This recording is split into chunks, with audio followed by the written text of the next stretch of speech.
Hello friend, welcome back to our channel. This is Ashish. चलिए देखते हैं कल मार्केट कहाँ मोमेंटम कर सकता है और नेक्स्ट वीक में यानी कि किस तरीके के ट्रेड हमें यहाँ पे मिल सकते हैं। यहाँ पे जैसा कि हम प्रॉपर वे में हम यहाँ पे डिस्कस करते आ रहे हैं कि जब तक बैंक निफ्टी यानी कि 46,850 के नीचे जब तक नीचे क्लोज नहीं करता है तो नीचे की तरफ आपको यहाँ पे फास्ट मोमेंटम यहाँ पे एकदम से फास्ट मोमेंटम यहाँ पे नहीं मिलेगा। तो एग्जैक्टली इस लेवल से यहाँ पे जब जब बैंक निफ्टी नीचे की साइड में आया तो कोई ना कोई पॉजिटिव कैंडल उसको ऊपर की साइड में लेके गया है। तो प्रीवियस जो यहाँ पे इसका जो स्विंग लो लगाया है 46,800 के पास से, यानी कि क्लोजिंग तो इस कैंडल की अराउंड, अगर हम क्लोजिंग देखें इसकी तो क्लोजिंग इसकी जो हुई है वो 47,360 के आसपास यहाँ पे हुई है। तो अब नेक्स्ट ट्रेडिंग सेशन यानी कि जो नेक्स्ट वीक है उसमें किस तरीके का मोमेंटम हो सकता है। तो सबसे पहले हमारे लिए ये ट्रेंड लाइन हमारे लिए सबसे इंपॉर्टेंट होने वाली है। यानी कि जैसा कि अगर हम इसको चार्ट पे समझने की कोशिश करें तो 47,800 ये लेवल सबसे इंपॉर्टेंट है। इंपॉर्टेंट क्यों है? क्योंकि इस रेंज में यानी कि ये वाली जो ट्रेंड लाइन है इसके पास में जब जब बैंक निफ्टी आ रहा है यहाँ पे, तो जनरली क्या हो रहा है कि ये यहाँ पे रेजिस्टेंस लेने के बाद में यहाँ पे नेगेटिव टेरिटरी में बैंक निफ्टी चला जाता है। क्योंकि फर्स्ट टाइम यहाँ पे आया उसके बाद में इस तरीके का यहाँ पे मोमेंटम बना हुआ है। तो यहाँ से भी अगर हम एक ट्रेंड लाइन यहाँ पे ड्रॉ करें तो इसको नीचे की तरफ बैंक निफ्टी ने ब्रेक तो किया था, लेकिन पॉजिटिव टेरिटरी में यहाँ पे इसने क्लोजिंग दिया है।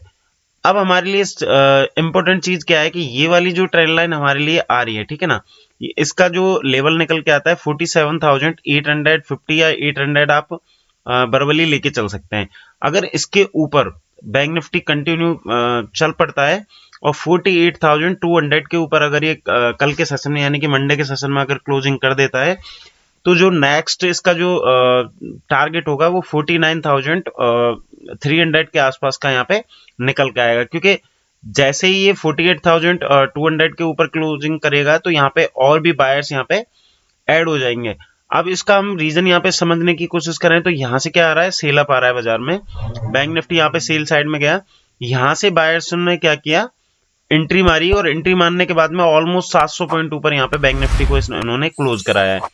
तो इंट्राडे में अगर आप को ट्रेड करना है तो सबसे पहले हमको यहाँ पे 15 मिनट का चार्ट पे यहाँ पे हमको समझना पड़ेगा कि 15 मिनट के चार्ट पे किस तरीके का पैटर्न बन सकता है और किस तरीके से हम यहाँ पे ट्रेड कर सकते हैं। तो ये हमने यहाँ पे 15 मिनट का चार्ट लगा लिया। 15 मिनट के चार्ट पे आपको सबसे इंपॉर्टेंट चीज क्या याद में रखनी है कि बैंक निफ्टी अगर सपोज दैट कि अगर इसी रेंज में यहाँ पे फ्लैट ओपन हो गया तो आपको 47,500 ये आपको स्ट्रिक्ट स्टॉप लॉस डाल के, यानी कि कोई भी 15 मिनट का कैंडल अगर इसके नीचे क्लोज होता है 47,500 के नीचे अगर कोई भी 15 मिनट का कैंडल क्लोज होता है तो हम यहाँ पे स्टॉप लॉस यहाँ पे ले लेंगे। लेकिन अगर 500 के पास में आता है तो एक बार हम यहाँ पे क्या करेंगे, बाई की एंट्री मारेंगे। क्यों? उसके पीछे का मैं रीजन बता देता हूँ कि कंटिन्यूटी में क्या हो रहा है कि इस वाली रेंज को बैंक निफ्टी नीचे की साइड में यहाँ पे ब्रेक नहीं कर रहा है। ये वाला आपको ट्रेंड दिख रहा होगा कि जब जब बैंक निफ्टी यहाँ से ऊपर गया, ऊपर आने के बाद में इस जगह यहाँ पे सपोर्ट लिया, ठीक है, सपोर्ट लेने के बाद में फिर वापस से नीचे की तरफ आया, यहाँ पे सपोर्ट लिया, ठीक है, सपोर्ट लेने के बाद में फिर वापस से ऊपर गया, फिर इस जगह सपोर्ट लिया, यानी कि अपने जो प्रीवियस लो है उसको बिल्कुल भी ब्रेक यहाँ पे नहीं कर रहा है। तो आपके लिए सबसे इंपॉर्टेंट चीज क्या है कि या तो ये फ्लैट ओपन हो जाए, आपको एक चीज ध्यान में रखनी है कि अगर ये गैप अप ओपन होता है, सपोज दैट इसकी क्लोजिंग है 47,700 के पास में, अगर ये ओपन हो जाता है 47,850 या 900, तो आपको क्या ध्यान में रखना है कि ये वाला जो रेंज है वो हमारे लिए सबसे इंपॉर्टेंट है, यानी कि 47,800 से लेके 47,700। अगर इस रेंज में यहाँ पे थोड़ी देर ट्रेड बैंक निफ्टी करता है तो आपको वहां पे कोई भी ट्रेड इनिशिएट नहीं करना है। जैसे ही अगर ये नीचे की साइड में ब्रेक करता है तो आपको एक लेवल का ध्यान रखना है 47,500।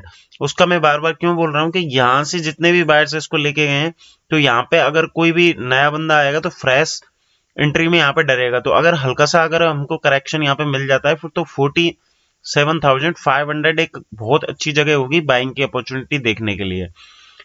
तो अगर ये इस वाली रेंज में यहाँ पे क्या होता है, ओपन होता है, ओपन होने के बाद में अगर ये 850 को ऊपर की तरफ में यहाँ पे कंटिन्यू करता है तो आपका जो फर्स्ट टारगेट निकल के आएगा 48,200 के आसपास का फर्स्ट टारगेट यहाँ पे निकल के आएगा। अगर वहां पे ऑन मार्केट में अगर कोई भी सिनेरियो बनता है तो मैं आपको एप्लीकेशन में अपडेट कर दूंगा, जिसका लिंक वीडियो के डिस्क्रिप्शन में, अगर आपने डाउनलोड नहीं करी है तो वहां से आप डाउनलोड कर सकते हैं। इस तरीके से चार्ट को आप यहाँ पे डाल के रखिए। ये वाली रेंज हमारे लिए सबसे इंपॉर्टेंट होने वाली है। ये वाला जो एरिया है ये सपोर्ट की तरह यहाँ पे काम करेगा, यानी कि 47,500 से लेके 47,700। तो इस रेंज में कहीं पे भी आपको दिखता है और ऊपर की तरफ में अगर ये ब्रेकआउट करता दिखता है तो आपको यहाँ पे बाई ही करना है, लेकिन क्वांटिटी आप यहाँ पे थोड़ी कम रखेंगे तो आपके लिए सेफ रहेगा। अगर सपोज दैट कि बहुत ज्यादा गैप अप हो गया, सपोज दैट कि 48,000 के आसपास ओपन हो गया, तो वहां पे आपको क्या करना है, वहां पे आपको एग्रेसिव होकर एंट्री नहीं करनी है, क्योंकि ओवरनाइट जिनकी भी पोजीशन होगी, सपोज दैट कि 300 पॉइंट ये गैप अप ओपन हो गया, तो यहाँ पे जिनको भी प्रॉफिट दिख रहा होगा तो वो इनिशियली क्या करते हैं, वो प्रॉफिट बुक करते हैं।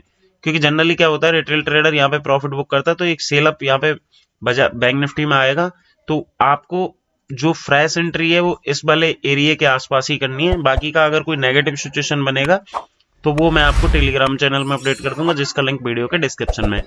अगर हम यहाँ निफ्टी की बात करें तो निफ्टी में जैसा कि मैं आपको बताते हुए आ रहा हूँ, निफ्टी में अगर मैं आपको डेली के चार्ट पे यहाँ पे समझाऊं तो थोड़ा सा आपको ज्यादा अच्छे से समझ में आएगा कि निफ्टी यहाँ पे जैसा कि मैं आपको बार बार बता रहा था कि निफ्टी में हमारे लिए जो सबसे इंपॉर्टेंट एरिया है वो 21,500 है, ठीक है ना।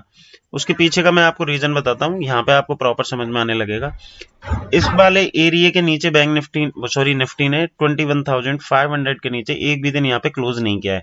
मैं आपको कंटिन्यू बोल रहा हूँ कि यहाँ पे अगर आपको गलती से मिलता है तो आपको बाय करना है। अगर जिस दिन इसके नीचे यहाँ पे कोई भी डेली की कैंडल अगर ये क्लोज करके जाता है तो हम वहां पे क्या करेंगे, सेल की पोजीशन इनिशिएट कर सकते हैं।